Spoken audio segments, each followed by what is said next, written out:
अयोध्येतील राम जन्मभूमीवर शेकडो वर्षांच्या प्रतीक्षेनंतर प्रभू श्रीरामांचे मंदिर साकारत असून रामलल्लाच्या बाल्यावस्थेतील मूर्तीची येत्या 22 जानेवारीला प्राणप्रतिष्ठा होत आहे। या निमित्ताने देशभरातील वातावरण राममय झाले आहे। सर्वत्र आनंद उत्साह पाहायला मिळत आहे। याच पार्श्वभूमीवर संस्कृती प्रतिष्ठान आणि शिक्षण प्रसारक मंडळ यांच्या संयुक्त विद्यमाने डॉक्टर कुमार विश्वास यांच्या अमोघ वाणीतून अपने अपने राम या विशेष कार्यक्रमाचे आयोजन करण्यात आले आहे। येत्या 18 ते 20 जानेवारी 2024 या कालावधीत टिळक रस्त्यावरील एसपी कॉलेजच्या मैदानावर या रामकथेचा आस्वाद घेता येणार आहे।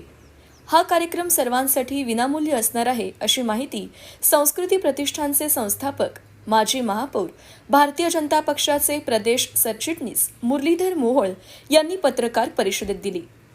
हॉटेल श्रेयस येथे झालेल्या पत्रकार परिषदेवेळी भारतीय जनता पक्षाचे पश्चिम महाराष्ट्र माध्यम प्रमुख अमोल कविटकर, निलेश कोंढाळकर आदी उपस्थित होते। दिनांक 22 जानेवारीला समस्त देशवासियांसाठी अत्यंत आनंदाची बातमी जी घडणार आहे ते म्हणजे शेकडो वर्षाच्या प्रतीक्षेनंतर प्रभू रामलल्ला देशातील नाही तर जगातील सर्वात सुंदर मंदिरामध्ये विराजमान होत आहेत आणि त्या निमित्तानं देशभरामध्ये खूप वेगवेगळे कार्यक्रम होत आहेत। पुण्यामध्ये सुद्धा आम्ही संस्कृती प्रतिष्ठानच्या माध्यमातून याच निमित्तानं डॉक्टर कुमार विश्वास यांच्या अपने अपने राम या रामकथेचा कार्यक्रमाचं नियोजन आम्ही केलंय। दिनांक 18, 19 आणि 20 जानेवारीला सायंकाळी 6 ते 9 या वेळेमध्ये एसपी कॉलेजच्या मैदानावरती हा कार्यक्रम होतोय। हा कार्यक्रम खरं तर सर्वांसाठी खुला आहे।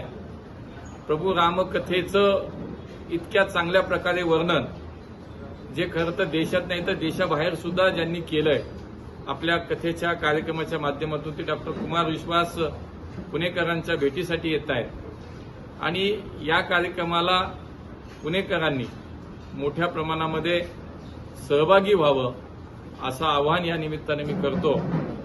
त्या ठिकाणी नागरिकांना आवश्यक असलेल्या सगळ्या सुविधा दिल्या जातील।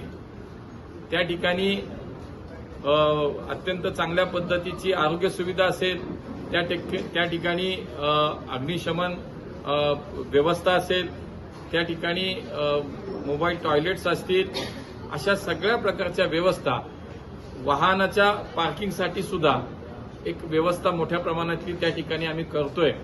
त्यामुळे नागरिकांची गैरसोय होणार नाही अशा पद्धतीनं या प्रभू रामकथेचं आयोजन आपण केलंय। सर्व पुणेकरांना आपल्या माध्यमातून विनंती करतो की आपण या रामकथेचा आनंद घ्यावा, आस्वाद घ्यावा आणि प्रभू रामाच्या या सगळ्या देशभर चालणाऱ्या उत्सवामध्ये आपणही सहभागी व्हावं।